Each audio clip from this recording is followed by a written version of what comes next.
Chapter 1. A Town That Looked Normal. The morning of the meeting, Ashford woke up beautiful. The eastern Tennessee hills rose in soft folds, dark with hardwood trees and pine. Kudzu climbed the fence posts along the two-lane road, reaching for the phone lines. The pavement was still damp from the night's storm. Red clay washed down in streaks along the shoulders. A school bus rattled past the diner, and drivers lifted 2 fingers from their steering wheels in the unspoken hello of small towns. Ashford wasn't big. You could drive from one end to the other in 10 minutes if you didn't get caught behind a farm truck.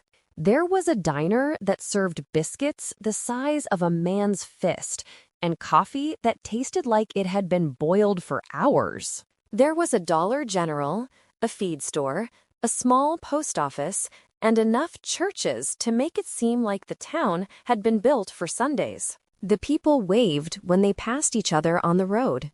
They said y'all without thinking, and bless your heart with a dozen different meanings depending on the eyes that delivered it. They spoke of the quarry like it was a personality, not a place. The pit, the rock lake, the deep water. Kids swam there on dare and boredom. Adults warned them and pretended not to remember being young.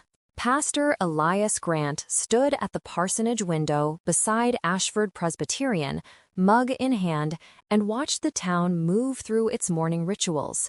The world looked normal. It was not. His mind kept circling back to the night it all began.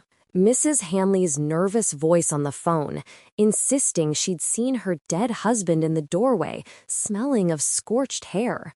The rumor about Samuel and the girl at his window, dripping from the quarry where she drowned.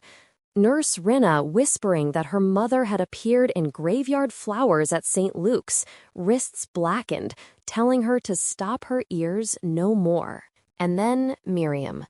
He closed his eyes for a second. Just 1 second. The porch light, the hallway, her face, whole and strong again, with no trace of the disease that had taken her. Her voice, clear as a bell, struck true. Tell them the truth. They think they have time, but they do not. It had only been 3 months since he'd put Miriam in the ground.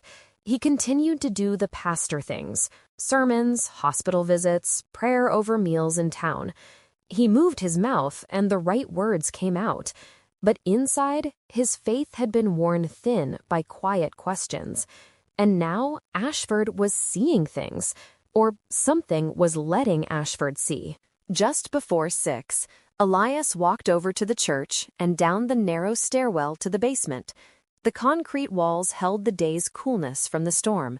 The fluorescent lights hummed when he switched them on. He arranged a circle of folding chairs. Not too many, not too few.